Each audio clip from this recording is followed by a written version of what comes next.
Therefore shalt thou receive recompense, like as thou hast done also unto my chosen, saith the Lord. Even so shall God do unto thee, and shall deliver thee into mischief. Thy children shall die of hunger. Oh, come on, God, you're going to let the kids die of hunger? You're going to throw them a piece of bread? Thy children shall die of hunger, and thou shalt fall through the sword, the war. Thy cities shall be broken down,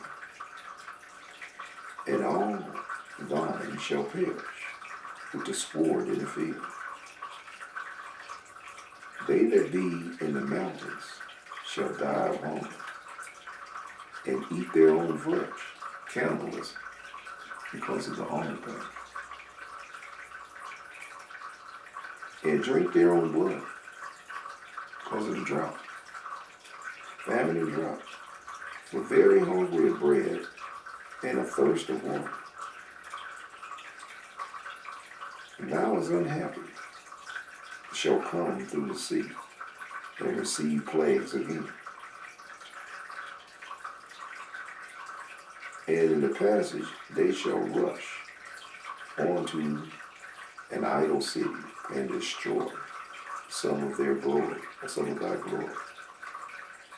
Shall destroy some portion of the light of thy land, and consume part of thy glory, and shall return to Babylon that was destroyed. And thou shalt be cast down behind them as stubble, and they shall be unto thee as fire, and shall consume thee in thy cities. Thy hand and thy mountains, all thy wood and all thy fruitful trees, shall they burn up with fire. So all their resources to build and to sustain life is going to be destroyed. All their economy is going to be wiped out. Thy children shall be carried away captive. And look what thou hast, thou shalt spoil it. And what little you have is going to be spoiled. And mar the beauty of thy face. Woe unto thee, Babylon, and Asia. That's what we're dealing with now. We're dealing with Rome, which is Babylon today, and China.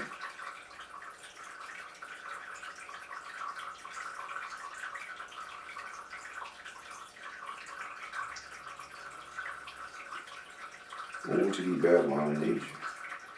Woe unto thee, Egypt and Syria. Gird up yourselves with clothes of sackcloth and hair, and bewail your children, and be sorry, for your destruction is at hand. A sword is sent upon you, and who may turn it back?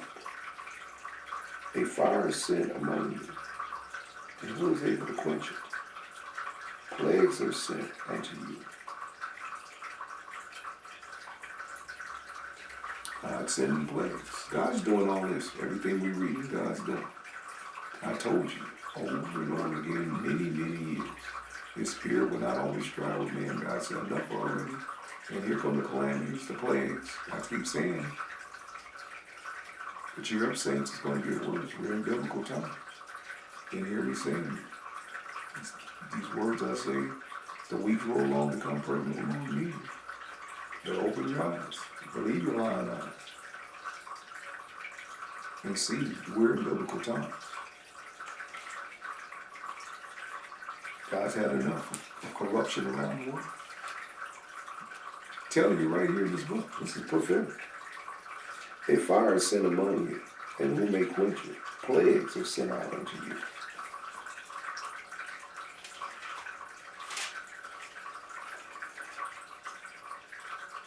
And what is he that may drive away may drive them away. Excuse me. May any man drive away a hungry lion in the wood? No. Or may anyone quench the fire and stuff when it had begun to burn? May one turn again the arrow that is shot of a strong archer? The mighty Lord sendeth the plagues, and who is he that can drive them away? Nothing you can do if God's doing it. You stand back and watch. I hope you don't get caught up in it. Pray you don't get caught up in it. And who is he that can drive them away? A fire shall go forth from his wrath. And who is he that may quench it? He shall cast lightning, and who shall not fear? He shall thunder, and who shall not be afraid?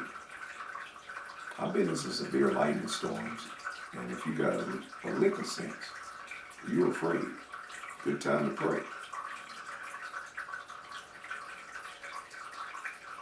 The Lord shall threaten, and who shall not be utterly beaten to powder in his presence? Beaten to powder. You don't love him, Job? The earth quaketh, and the foundation thereof, and the sea ariseth up with the waves from the deep. The seismic shift in the ocean causes the deep waves, which can turn into, we know, tsunamis. And the waves of it are troubled, and the fishes thereof also before the Lord, and before the glory of his power. For strong is his right hand, that bendeth the bow, and the arrow that he shooteth are sharp, and shall not miss when they begin to be shot into the ends of the world. God said he's shooting arrows with his bow into the ends of the world. Sound like a warrior to me. Behold, the plagues are sent, and shall not return again until they have come upon the earth. The fire is kindled, and shall not be put out till it consume the fountains of the earth. Like as an arrow which is shot of a mighty archer, returneth not back, or returneth not backwards. Even so the plagues that shall be sent upon the earth shall not return again. Ain't no arrows going back to a strong archer. Nobody going to send the arrow back to him. He's saying nobody going to return these plagues once I send them out. Woe is me, woe is me. Who will deliver me in those days? The beginning of sorrows and great mourning, and the beginning of famine and great death, and the beginning of wars, and the powers shall stand in fear, the beginning of evils. What shall I do when these evils have come? Behold, famine and plagues, tribulation and anguish. Matches up perfect with the end times revelation comes. And plague and tribulation and anguish are sent as scourges. Remember Jesus taking a scourge and whipping a shillelagh out of the money changers in the temple, overturning their tables and physically throwing them out and beating them with that scourge. He made the scourge hurt. You go ahead and you take some little rope and make a scourge and beat somebody with it. And tell me what happens. They hurt. It's like a whip. God said he's using scourges. Many as I love, I rebuke and chase. Says the same thing in Revelations, I believe 3:19. It's written to a backslidden church. He said, if you lukewarm, I'll vomit you out of my mouth. lukewarm church. But he said, many I love, I rebuke and chasten. Be zealous, therefore, and repent. Same thing here. So I say, olds and folded, Behold, famine and plague, tribulation and anguish, sent scourges for a minute. For all these things they shall not turn from their wickedness. God saying, all these calamities I'm bringing, they're not going to turn back and repent. Is that you out there? You one of those? It's witnessing the famines, the plagues, the pestilences, and these biblical times, and refusing to submit to God, repent, and convert to Christ Jesus. Get on your knees, say, I'm dirty, Lord, I'm right and sinner. I need you, Lord, save me, cover me with the blood of the Lamb. I accept your atonement for me. Dirty, Lord, I'm right and a sinner. That should be you. You come into the fold in the kingdom and find you a church that preaches, thus saith the word of the Lord, with no traditions of men or no doctrine of men in its place. Take sight to see light. The blind be leaders of the blind, all fall into the ditch.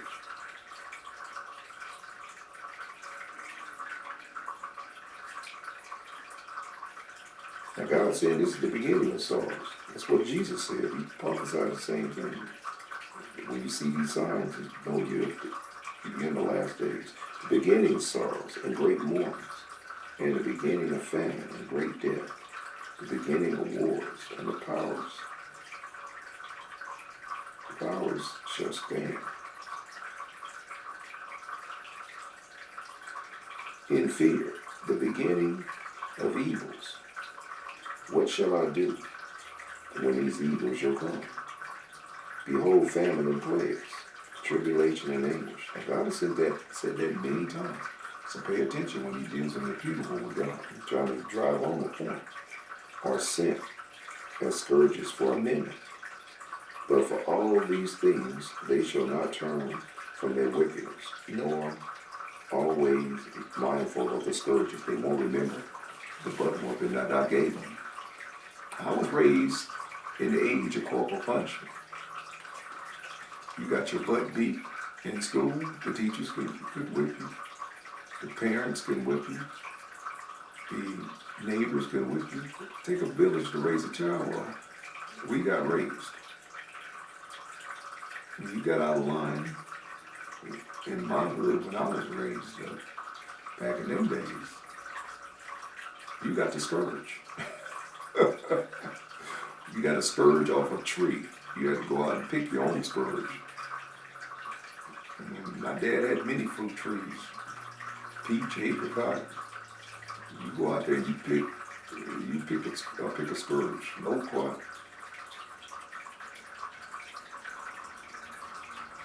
If you didn't bring back the nice, fresh, green switch, he would go and pull the whole tree up and beat you with it. So I was raised. I turned out okay, and most of the people in my generation did. So spare the rod, spoil the child. We got this spoiled, rotten, entitled generation. Because the Bible made clear, spare the rod, spoil the child. Tells you all throughout the scripture. To beat him on that backside, he won't die.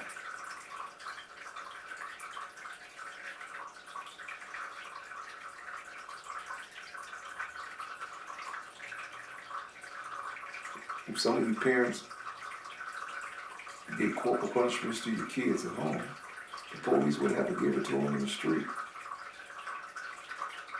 Well, that's biblical. But for all these things, they shall not turn from their wickedness, nor be always mindful of the scourges. They forget the bubble. Behold, victuals shall be good, cheap upon the earth, and they shall think themselves to be good at case. Even then shall evils grow upon the earth, sword, famine, great confusion.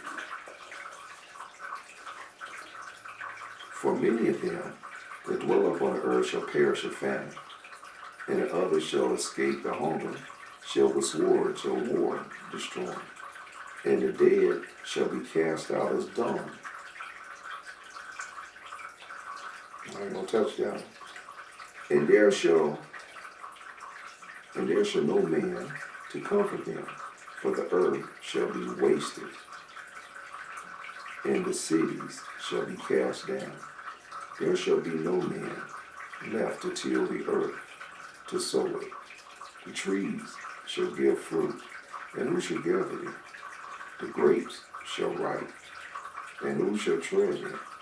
For all the places shall be desolate of men, so that one man shall desire to see another, and to hear his voice. It sounds like we're moving into the age of Mad Max or something here.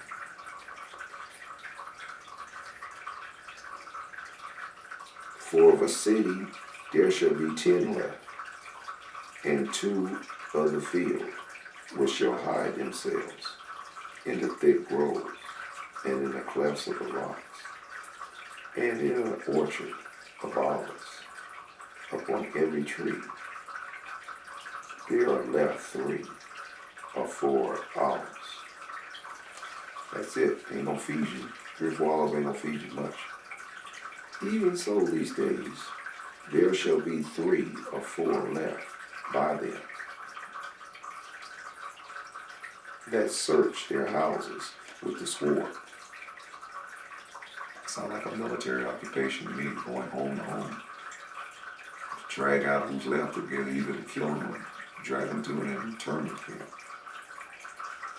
And the earth shall be laid waste, and the fields thereof shall wax old, and her ways and all her paths shall grow full of thorns, because no man shall travail there. The virgins shall mourn, having no bridegroom. Ain't no men for the virgins. And women shall mourn, having no husbands. Their daughters shall mourn, having no helpers. The women got to do the men's work for themselves. In the wars shall their bridegrooms be destroyed, and their husbands shall perish of famine. Hear now these things, understand them, ye servants of the Lord. Behold the word of the Lord. Receive it. Believe not the gods of whom the Lord spake, false gods. Behold the plagues draw nigh,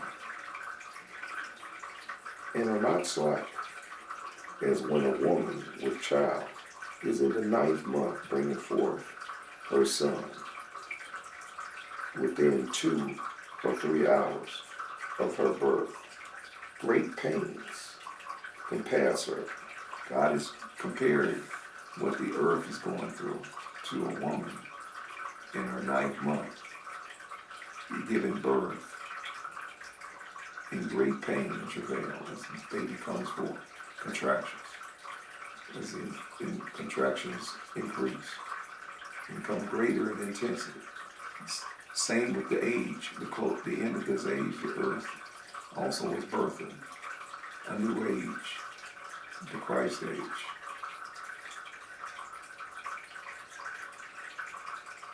And there's going to be a lot of calamities and a lot of, you can say, upheavals and storms and violence in the earth. Is just like a mother giving birth. That's what God is comparing to. Comparing, the earth is going through increased contractions, earthquakes, greater and greater frequency, storms and volcanoes popping up. As we come up on the end of time, Jesus said the same thing. The seas are roaring, greater and greater earthquakes and greater intensity on the Richter scale. I'm telling you, you have an average of 9 point somethings in India and China, Bunch of them. You look it up for yourself. The earth is in travail. Behold, the plagues draw nigh, and are not slack. Even smallpox is coming back. As when a woman with child in the 9th month bringeth forth her son, within 2 or 3 hours of her birth, great pain compass her womb, which pains. Then the child cometh forth. They slack not a moment. Even so shall not the plagues be slack to come upon the earth, and the world shall mourn, and sorrow shall come upon every side.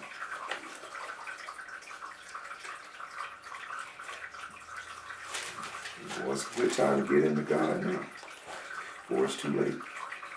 O my people, hear my word. Make you ready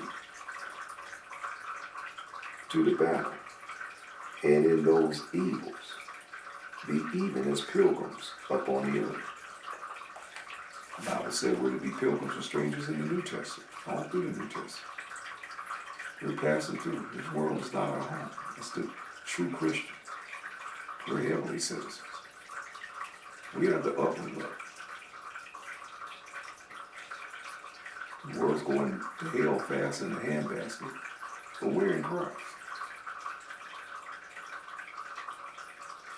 And when it gets too bad, look up, our redemption draweth nigh. It's good for us. This is a sign Christ is on his way. To redeem, but we're to fight in war on battlefield earth for the kingdom of light until that day comes. I'm not with those ostriches in the with their head in the sand Christians just sitting around waiting for the rapture, or praying mantises instead of being on this battlefield warring to push the Antichrist and his agenda back. I'm with that crowd. That's the crowd I'm with. Not the ones the purples hiding in some hole somewhere waiting to be raptured out of here. It's cowardice to me. You need to get in the enemy's face and fight. I do it every day. I've been doing it since this pandemic began. I get in their face. No, I ain't K-Tone to your medical tyranny. They throw me out your store. So what? Sneak in, get thrown out, whatever. I've been rebelling since the beginning.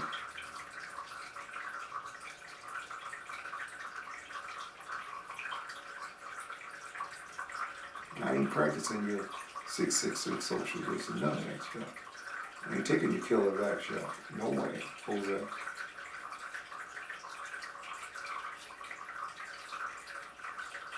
You make sure it's a second-class citizen, but this is the spirit of the Antichrist right here. What?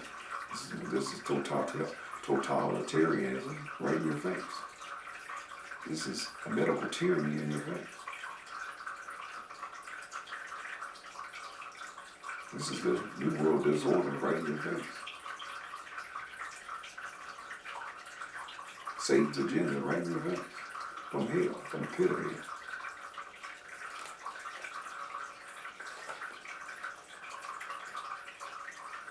He that selleth, let him be as he that fleeth away, and he that buyeth as one that will lose. He that occupieth merchandise, as he that had no profit by it. When a collapse of society happens, and everything turns into pandemonium and helter-skelter, your material things don't mean nothing, but if anything makes you a target. If you ain't properly trained and have weaponry to defend yourself against looters and pirates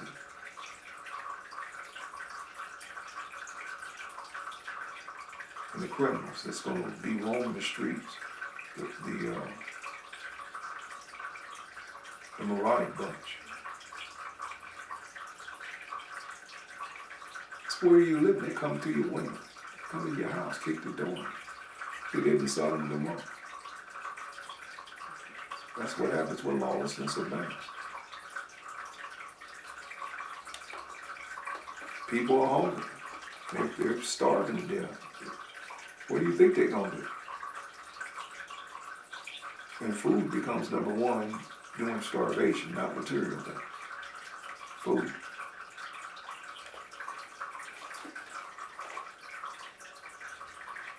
Gonna be a great paradigm shift. In these families, you'll see what I mean.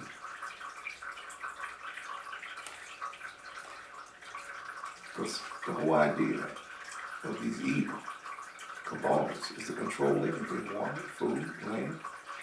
It's against the law to grow a tomato in your backyard.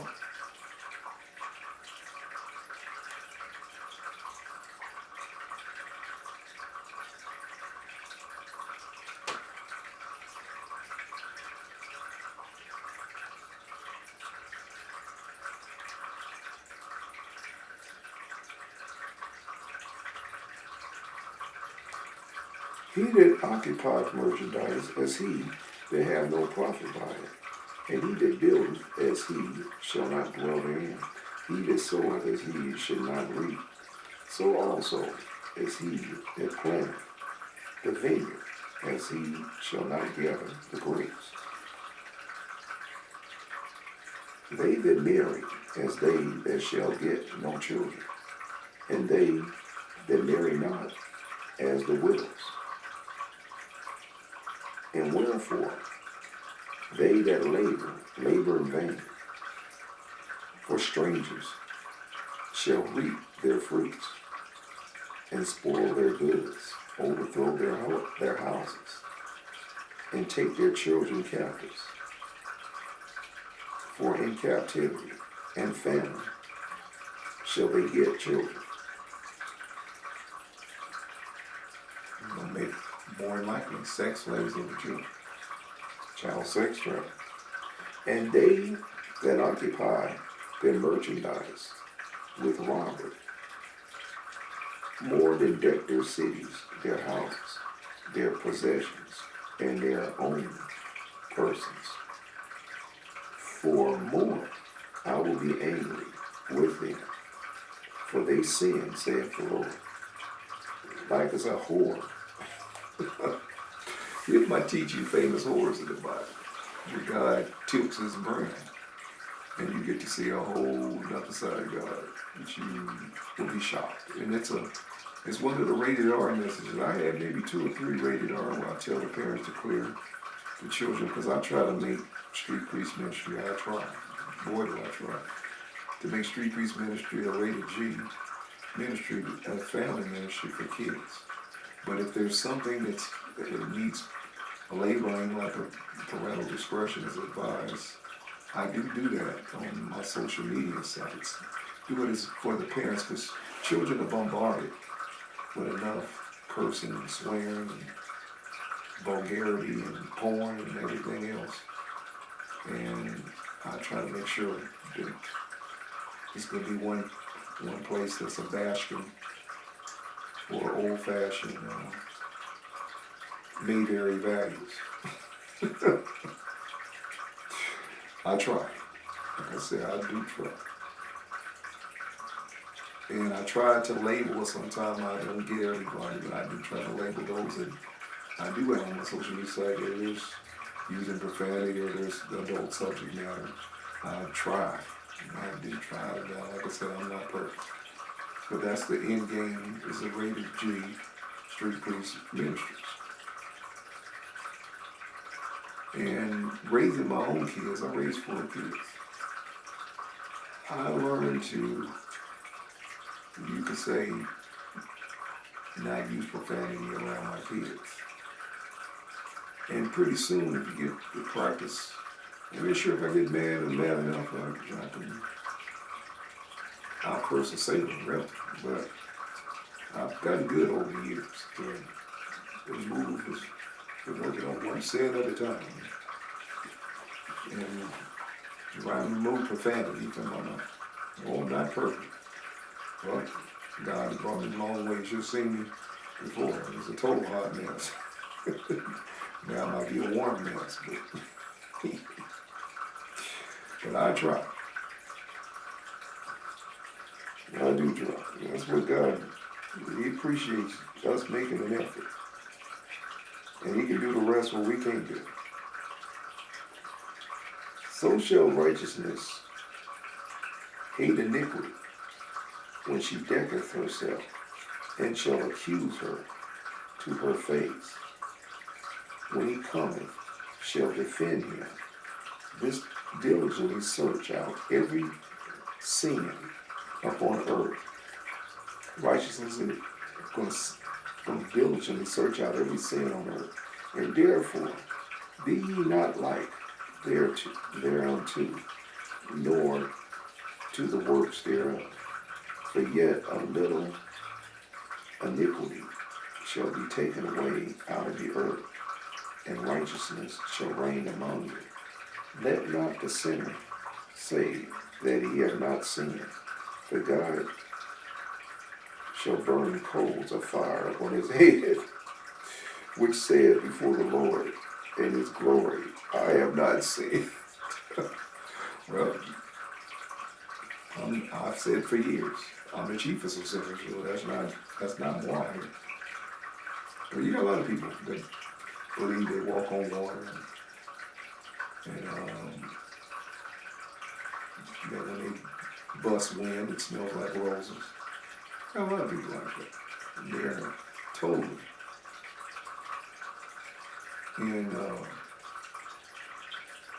make-believe land, fairy tale land, unaware that the first thing you should be aware of before when you come in the presence of God, that you're a dirty little rotten, no good sinner, deserving hellfire. That includes one. I deserve hellfire, that I'm spared and made worthy by the blood of the Lamb. I deserve to have my jackass neck broken.